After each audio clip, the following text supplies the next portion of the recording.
Hey everyone, welcome to the No Proscenium Review Crew podcast. It's been a minute since we've been on, but we are back. I'll be your host for today, Kevin Gossett, the LA Reviews editor for No Proscenium. We also have Blake Weil. Hi there, everybody. We've got Leah Davis. Hello. We've got Patrick McLean. Hey everyone, I shoveled snow 3 times today. Show And off. we've got Laura Hez. Hi. I'm glad we had some problems with the first recording, and Patrick's snow bit was very funny, so I'm glad it made its way back in. I just want credit. That's all I'm asking for. You deserve credit. That's a lot of snow. We don't even get snow out here, so I'm glad you'll still get credit on this podcast. So you might notice things are a little different here. We are not recording live. We are trying out something new. We record in advance. Should let us open up the schedule and get some new people on the podcast on a more regular basis. We love to hear kind of new voices and the opinions of people who write for the site and hear what they're saying about different shows. So hopefully this lets us bring them on more frequently. We may still do the live recordings periodically, but we will make it more of an event so people can stick around and chat in the Discord afterwards. And as of now, we'll still publish on Thursdays, but we'll let you know if anything about that's going to change. Just stay tuned to this podcast and noproscenium.com, and we will let you know there. So we're going to kick off the first episode back in a while with something we've never talked about on this podcast before, which is Blaseball. Blaseball is the game band's baseball simulator. It's kind of an odd, strange one. I've written about it on the site a couple times. Patrick and I actually have a running diary going there right now that will cover the rest of Short Circuit 3, which is a kind of testing ground the game band is doing before they bring Blaseball back for kind of good at some point during the year. So Patrick, this has kind of been your introduction to it. So what do you think of Blaseball kind of at a very high level, kind of a low level, whatever? What are your feelings here? Yeah, I think overall I'm generally enjoying myself as much as a technical preview experience can allow. I mean, we do talk about it in the article, and to keep it high level, they are playing around a lot with functionality here. There's a really great gag that they have going on that bugs are not bugs, they're actually features. So you shouldn't complain about them and you should be thrilled that they're happening. That's my take on it. And so it's made a few things that I think Kevin's talked about or explored a little more challenging. But that said, like, I think the two things I have really gravitated towards enjoying the most that are going to keep me around is that the interface for like placing bets to kind of earn votes to influence how successful your team is going, I think is really great. And as people can see in the article, Kevin points out that it's kind of the best it has been. But then also, I've been really digging the community aspect of this. There's a very active Discord, for better or worse, but everyone who I've encountered has been super helpful.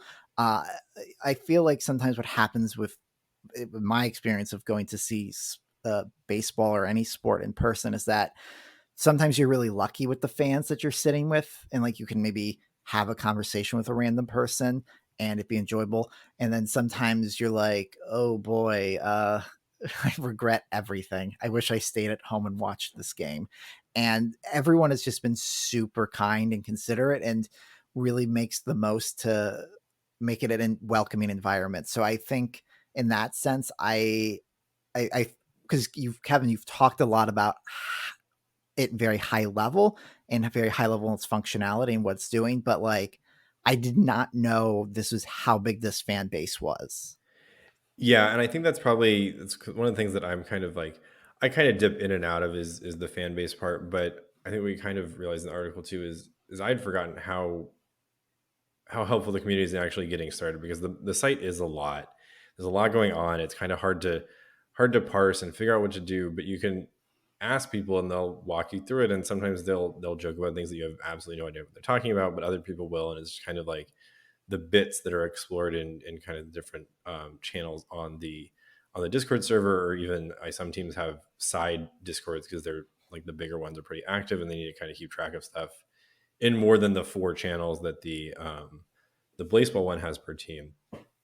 So that's been a part of it. I do realize it is a lot, and I think trying to jump into any season is hard. But I think the short circuit is definitely a lot weirder right now. There are a lot of features this time around that have been ranging from pretty funny to like, whoa, like something big broke there. They had something kind of in the middle season they'd planned that it did not work, and it kept breaking in new and various ways until they had to kind of pull it because it was going to like bring down the whole game for the rest of everything they had planned. And it hasn't really been this buggy in a while. Like people kind of will joke about things that have happened in the past, but it's never been like this bad. And I think that's a testament to kind of what they're doing is making these changes to make it more accessible. And some of the things you talk about, like the betting interface, and you can bet 12 hours in advance now. You used to have to bet in the gap between one game finished and the next game started, which was like 20 to 30 minutes. So you had to keep an eye on the sites. They've definitely aimed to make it so you don't have to pay as much attention all the time to it, which I think was probably one of the things where it was just kind of dominating in terms of like how much you had to pay attention to it.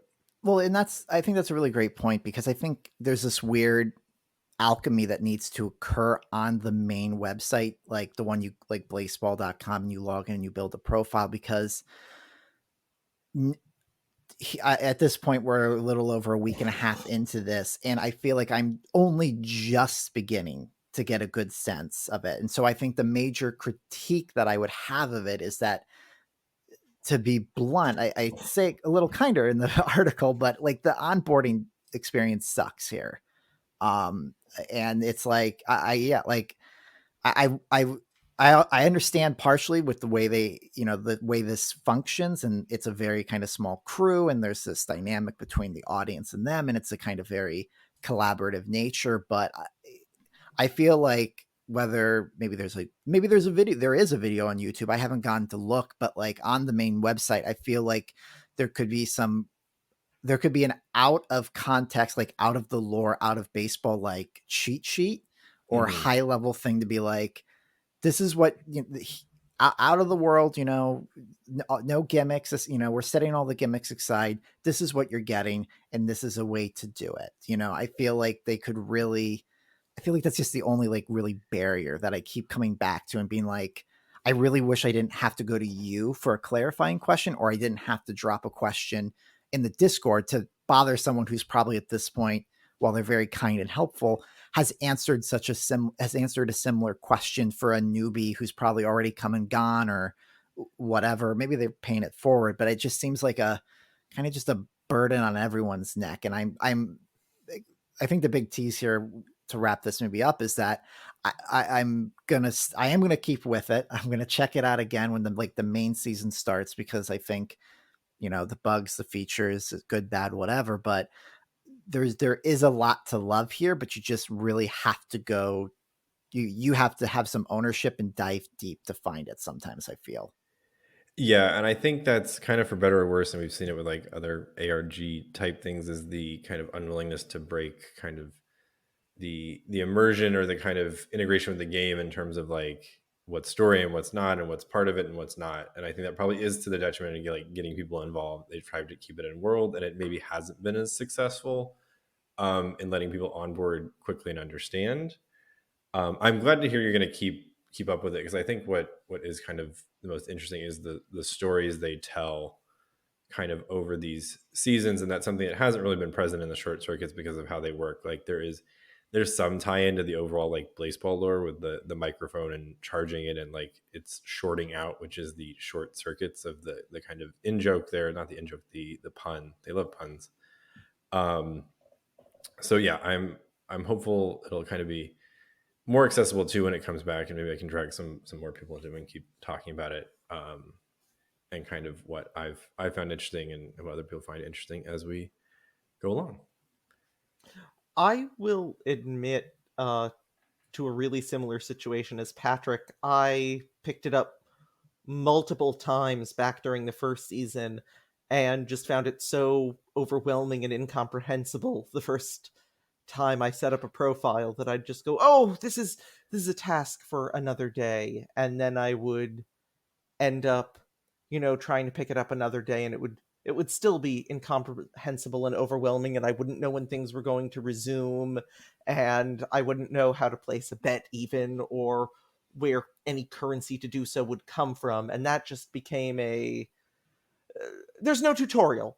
Even if they No. wanted to keep things in universe, a decent tutorial and on-ramp would help so much.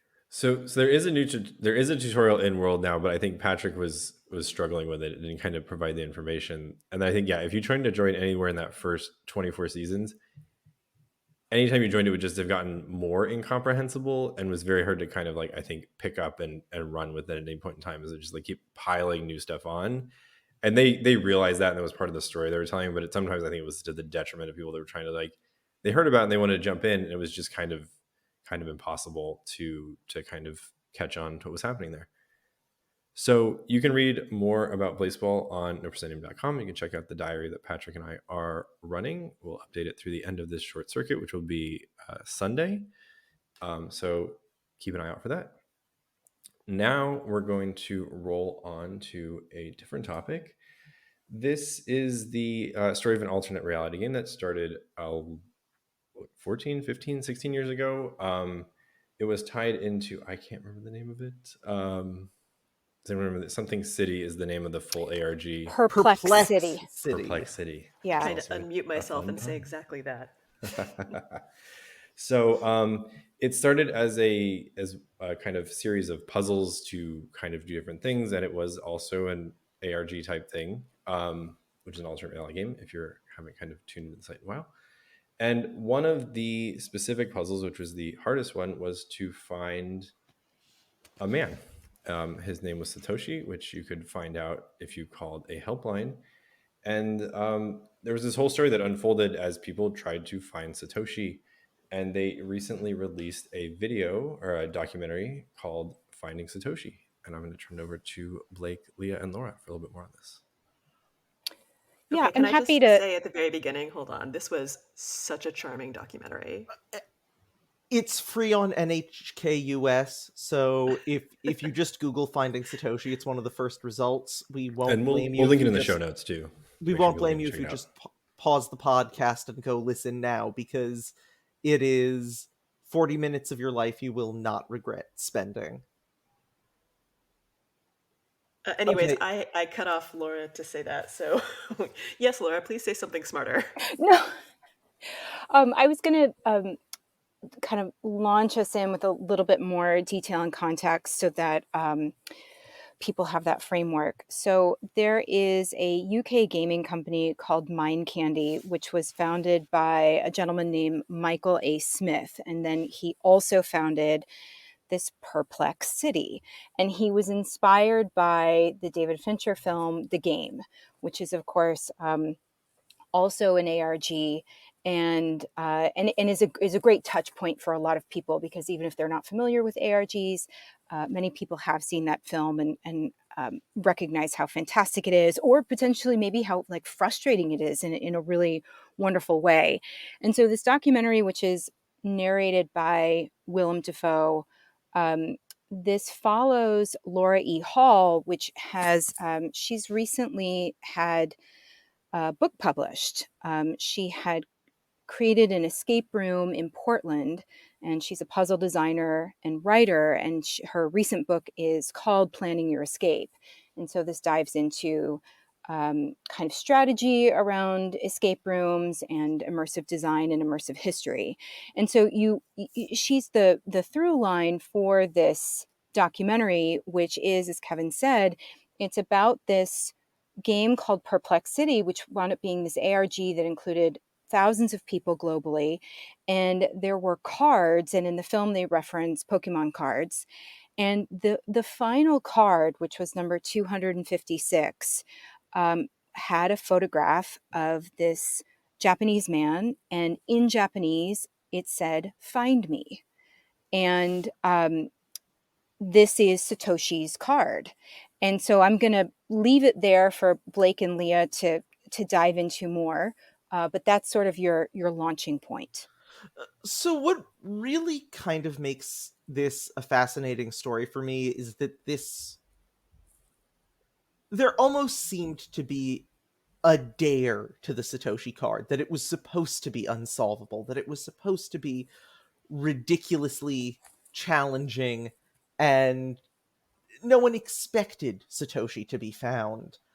And so what starts out as the story of an ARG becomes the story of miraculous moments of serendipity and the way fate and chance lead towards wondrous things happening, and also how technology changes and the inability of the present to anticipate the resources of the future for both good and for bad. It starts to touch on kind of some of the scary technological implications of the fact that Satoshi could be found. Right. And there's this basic premise around this card, which was also the card itself was called Billion to One. And at the time, so Perplex City launched in 2006. And there are all these other cards. Some of them are easier puzzles, some and people can do individually. Some of them are much more complicated puzzles and really do need that kind of hive mind collaboration. And the sort of premise specifically for Satoshi's card was that whole 6 degrees of separation concept, that it only takes 6 acquaintances to link together one person to the 6th person, no matter where they are in the globe or no matter who those acquaintances might be. And so it is interesting how the creator of that particular card talked about how, especially with the internet, and we'll dive into why there were sort of peaks and valleys around the internet and its usage for this ARG, which did take, the total life was 14 years. But the creator of the card was saying, it doesn't have to be 6 degrees of separation.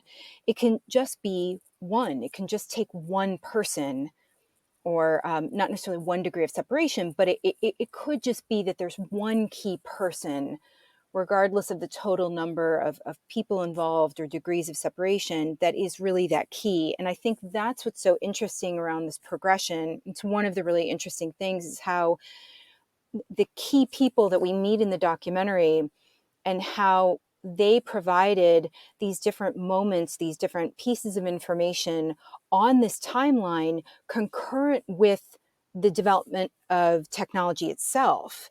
And so I think that, like, you've got these concurrent pathways, but they also diverge, and then they overlap and they diverge again. And I think that's such a key part of this specific card and this specific quest. So one of the things that I'm kind of bringing a little bit of personal history to this, just as a bit of a preface. Perplex City has always been to me sort of like almost like missing Woodstock in the ARG world. That Oh my God, Blake. Yes. Okay.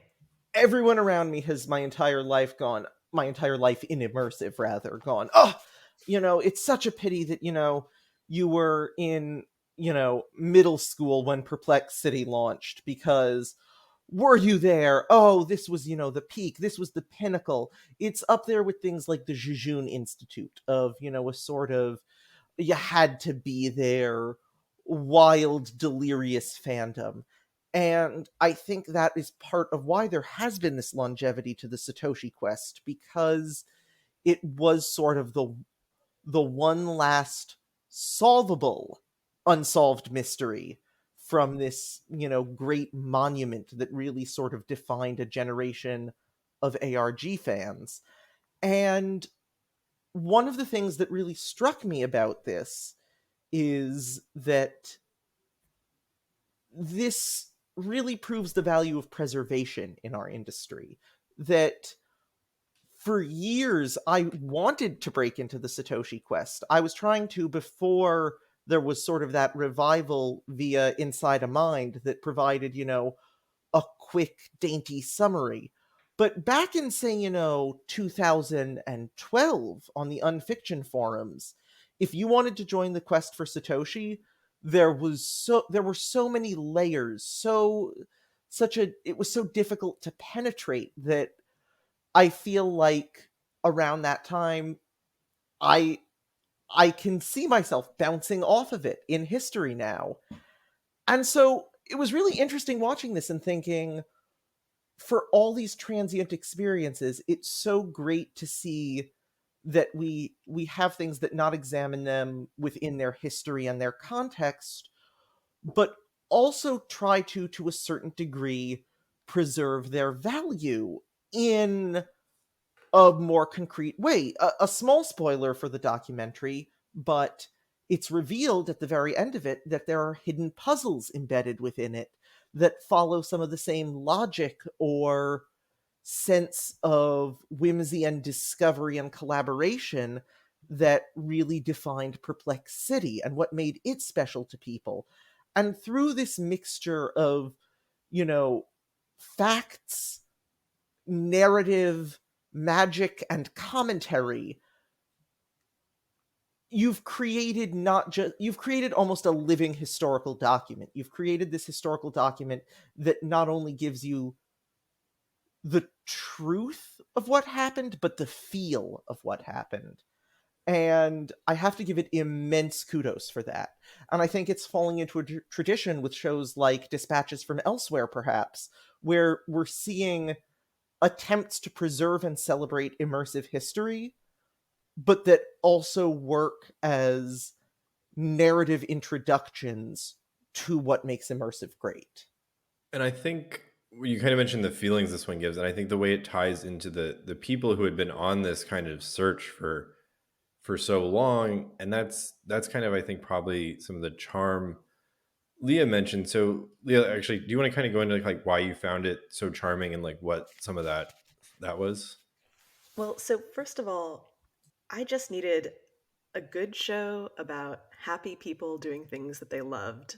Nobody dies. There's no like incredibly sad or angry bit to this. It's just really interesting and really fun to watch. So, in a meta way, charming.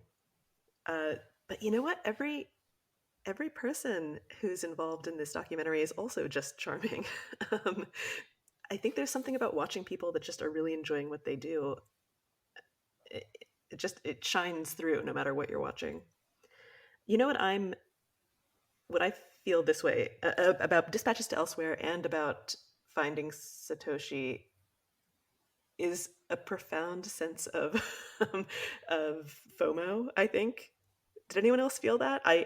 100%. Yes. Right. Oh, and I have a clarifying question then really quick. So like this was this has been ongoing for almost 2 decades. Like, so for clarification, could I have jumped in, or anyone jumped in at any time, start at the beginning and caught up?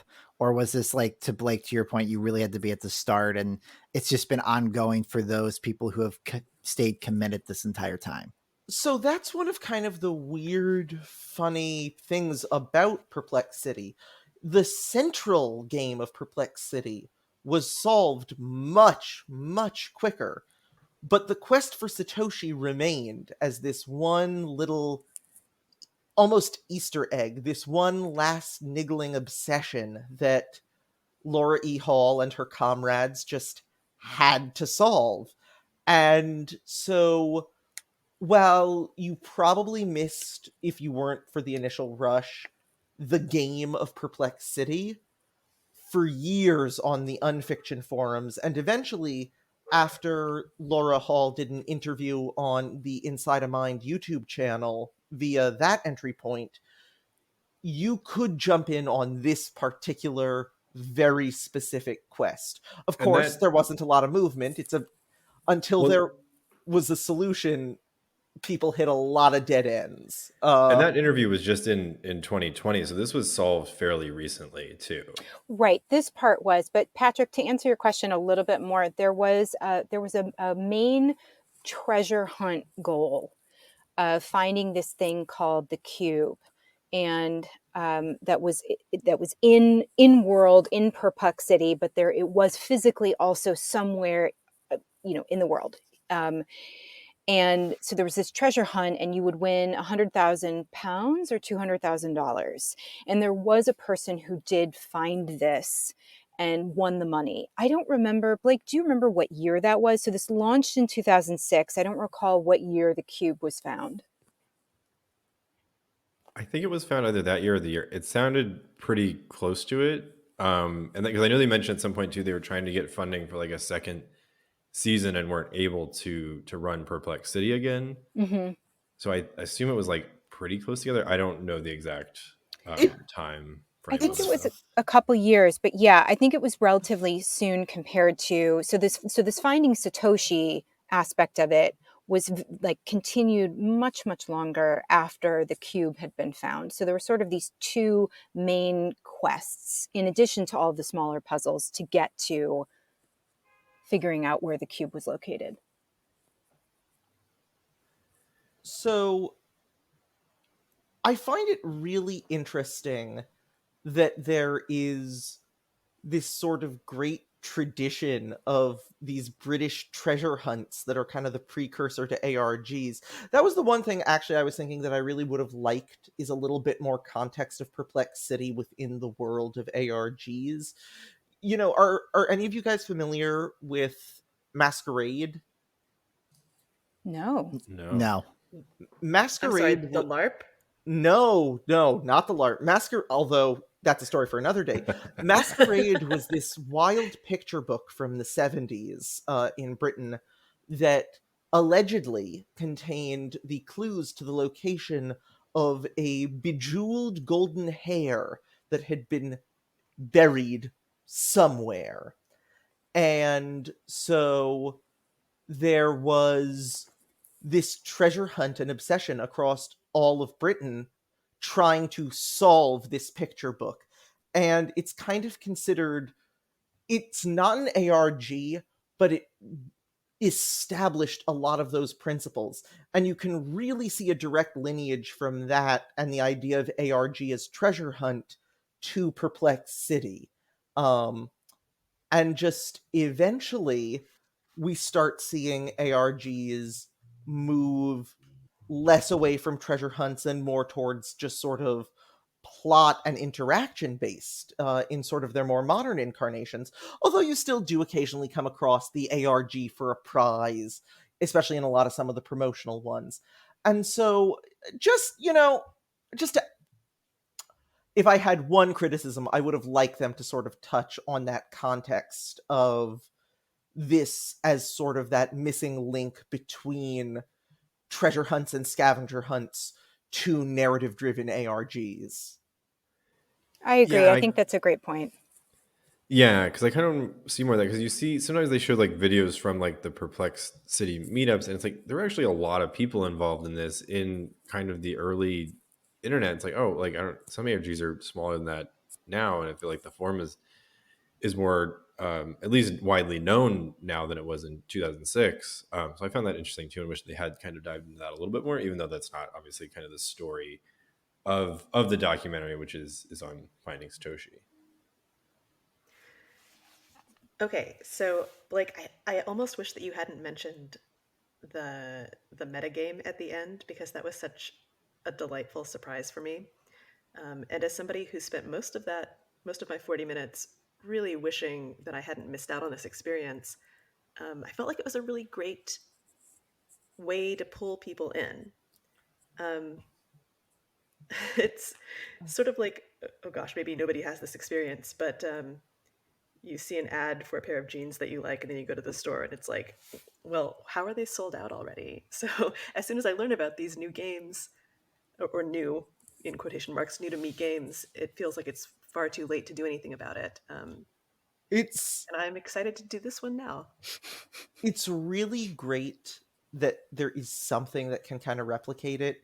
I fear to some extent that the golden age is over. The last Don't say such things. I mean, the last really great ARG I did was the Leap Year Society, which, if any of you recall my weird No Pro Deep lore, that was my introduction to you all, was covering the Leap Year Society ARG on the No Pro cast at 2018 New York Comic Con. So I think as we're emerging back into the world a little bit more post-pandemic, we're gonna see ARGs starting to make a comeback. For those of you listening, there's actually brewing a small ARG for the Batman, the Robert Pattinson Batman movie, in which people are decoding a series of secret messages from the Riddler that have been scattered throughout some of the promotional materials, and that has had some real fun directions that I've been exploring with Michael Anderson of ARGNet, one of the friends of the site. Well, and then it's also interesting in regards to the golden age aspect, because I also wonder how much with the pandemic, this shift to online has also kind of, like, for some reason, all I can think of the word is kneecapped like ARGs, in the sense of like so many experiences are like online now. Like, you know, like we've moved into this technological based way of viewing and engaging in theater, and especially immersive theater, and things and stuff like that. You know, like I feel like that's a big part of it. So I think people are maybe gravitating towards the more casual based experiences in that sense. Like, you know, they could just do a Zoom play or do Echelon or Into the Mist, where it's very light and very straightforward. And so I wonder if like that's kind of what it is for that. But then I'm kind of curious to learn, you know, with so this you know, like this was a very seminal moment in ARG history. Do you guys think this, like, an experience like this could be replicated, you know, today, right now, like with the way technology has changed and the way we're more interconnected? Do you think that's possible, or would it be completely different? So I've got a mixed opinion on that. I don't think the technology makes a similar, at least emotional arc of an experience impossible. I think that there are ways to accommodate for the technology we have today.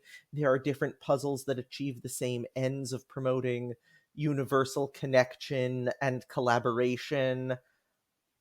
But by that same token, I think that the industry has changed so much over that time, and I worry sort of about the overwhelming corporate incentives to not do it that way, or to, you know, have everything sort of lead in the end to a purchase.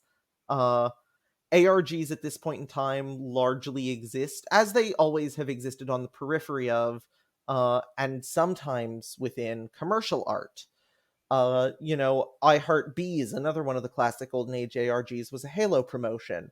And I think as we're entering more of a big data and metrics driven marketing economy, we're going to see less money being diverted into weird and interesting little projects like this within that space. Now, that isn't to say we're not going to get some big, interesting passion projects that could capture the attention of people. More just that I think at this point in time, the funding is going to be a little bit peculiar. I think that's a good point. Even you can just kind of look, an adjacent example is Wordle. It's interesting how people have been, there's been this tension online around people that are quite happy for the creator that he sold it to the New York Times, and other people concerned that now it will be destroyed in some way because it's been acquired by this huge media company. I think there's one thing that I wanted to quickly quote that I thought was really insightful in the documentary. This is a quote from Luke Stark, who is an information and media expert, and he's briefly interviewed at the end of the documentary. And because, this is a spoiler, so heads up. Because facial recognition technology is used as a key development later on to find Satoshi, Luke Stark has this quote that is, facial recognition is the plutonium of AI because it's as socially toxic as nuclear waste is physically toxic. And I do think that there's interesting tension around how, because also one of the founder of Clearview AI, who which is a facial recognition search engine that's used for law enforcement. And I think that the way that founder, he talks about the inevitability of technology. And so I think there's some very interesting conversations around, like, what is the tech used for? How is it being implemented?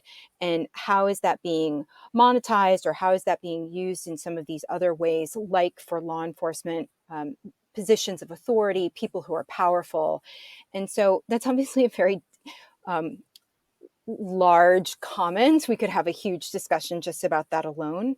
But I think that I do think that this is a real flashpoint around this particular ARG and what was possible at that time, and how, if it were developed now, there would be so many issues around identity. I mean, Satoshi even comments about this himself. And so I think these issues around privacy and how these have developed alongside advancements in tech development, these are huge, huge questions that at the time didn't feel as huge because the tech wasn't available. And so how are we designing based on what we know now, as well as potentially how are we designing based on what we think the future might be? And I think maybe you'll explore some of those questions. I know Laura and Blake, one of you is going to write it. Maybe both of you are going to kind of write about this for the site. So maybe that's something we can explore there, and people can read about it on the site. So stay tuned for something on Finding Satoshi on Obsidian.com very soon. So we're going to keep it in the kind of searching for people vein. That's my weak attempt at a transition to... You nailed it. Nailed it, yes. To Patrick, who's going to close out our last segment today. Yeah, and this is going to double as a check-in, actually, because I'm going to talk about the Detective Society's a boxed immersive mystery game, The Disappearance of Claire Makovia. This is actually an experience all our good friend Ed from New York, he actually reviewed the first box, and you can find that on No Proscenium. And I'll let you dig into that, because I'm here to talk about, because based off his review, in finally getting around to it, I just bit the bullet and I bought the entire season. So I did all 6 of the boxes from beginning to end for this. And generally, this was a really great experience. I had a lot of fun with this. It's definitely in the same vein of the Hunt a Killer model. Hunt a Killer has been around since around 2016, and they send you 1 box a month, and typically those are they send you up to 6, and they're an interconnected mystery. So at the end, you've done that. And the Detective Society does the same thing. They're a newer company, and they're based out of London, where I think Hunt a Killer is like a kind of very big operation. They've maybe got like 50 to like a couple hundred employees. Like, it sure seems like the Detective Society is a much smaller operation. And as I said, like, I really enjoyed this. The mystery, the narrative that carries through all 6 boxes was gripping. It was exciting. Each one ended with a really good cliffhanger. Some were a little better than others. And maybe I'll talk about, or at some point, like, the first one was really good. There was it was kind of like, oh, this is such a great, like, in like a great meta commentary on at-home boxed mystery experiences that I just loved, whether they are, mimicking, or I forget what's the term when you're not stealing someone's art, you're paying an homage, whether they're homaging someone else's kind of thing. I don't know, but it was just a lot of fun. And I also liked it because I do these boxes by myself here at home, and everything was really easy to do myself. It didn't seem to take longer. There's sometimes these at-home boxes when you do them by yourself, instead of like, oh, this should only take, an hour to maybe 90 minutes if you have the whole family or you gather a bunch of friends. Like, everything really clicked, and clues were obvious, and in a good way. Like, if you're reading things and you're paying attention, it was really good in that sense. So is it pretty like beginner friendly for people that are coming into like mystery boxes, or is it on the harder side? How does that kind of play out for the Detective Society season 1? Yeah, I would say it like maybe a medium. I would say this is, it's still very friendly. I think definitely the first box is super, I would say, at an easy level. They also kind of like presume, which I actually really appreciated, and Ed mentions this in his article, that they have you do some kind of basic, like, general puzzles, like almost like to get you into the mindset of what to expect, which I think is a kind of nice subtle onboarding thing. But then generally, there are puzzles, I would say, at a medium level that, definitely take some time. You got to think about it. You've got to make sure you've read clues and you're making deductions and connections. There is, I would say, maybe what makes it a medium, or might even have a little asterisk to it, is that it's based in London, like, and it's from this creative team. So like maybe people outside of London, or maybe outside of the greater European area, there might be some like terminology or kind of common knowledge information that doesn't translate to other audiences, like, like very kind of simple things, like where the geography of London is not as clear cut to me and things and stuff like that. But I would say, they do make a point in their instructions of being like, we're not trying to trick you, use Google. Google is a tool for you to use to like learn context and things like that. You'll never be expected to know something that you shouldn't, in the sense of like, you have to be an experienced person with a degree or something. Cool. So yeah, is there a season 2? Like, can you pick up more of this? Yeah, so you can actually get there's 2 other seasons on the website in regards to that. And season 1, I say thumbs up. It was really good. The only kind of other last criticism I would have with it is that personally, when I sit down and do these experiences, I like not to have technology, or have as little technology involved as possible. This one, they use the WhatsApp and some email functionality. Like you send an email to an address, and you say like the word in the body of the thing, and then you get someone,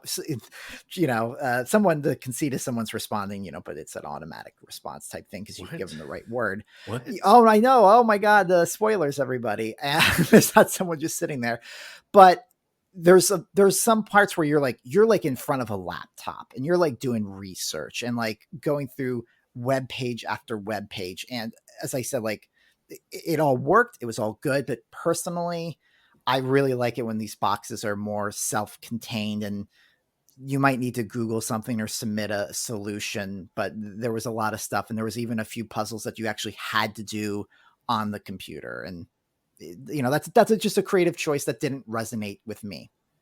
And I think it was really good. Nice. Yeah, I get that, because sometimes it's like that's your like screenless experience for the night or week or whatever, like trying to get away from it. You go to a box game and you end up on the computer bunch. Yeah, I would just recommend getting the whole thing too at this point. Like, Mm-hmm. So like that would be the big takeaways, between now Ed's review and mine. I would say if you can take the risk, just get it all. You'll have a good time. Cool. Thanks for talking about that one. Yeah, check out the site. Read Ed's thoughts on there, and then let us know if you check out the Detective Society season 1 or any of the other seasons. Maybe we'll dive into those on a future show too, if anyone else picks them up, or we all go in and try and complete a season and chat about it later. So that is it for our first episode back in a while. Hopefully you enjoyed this episode. As always, No Proscenium is a labor of love. Everyone on staff who you hear on podcasts like this one, the No Proscenium podcast, or read on the site, are volunteers. You can support this work by donating to the No Proscenium Patreon, which you can find on noproscenium.com. Even $5 a month helps. It's good to keep this going.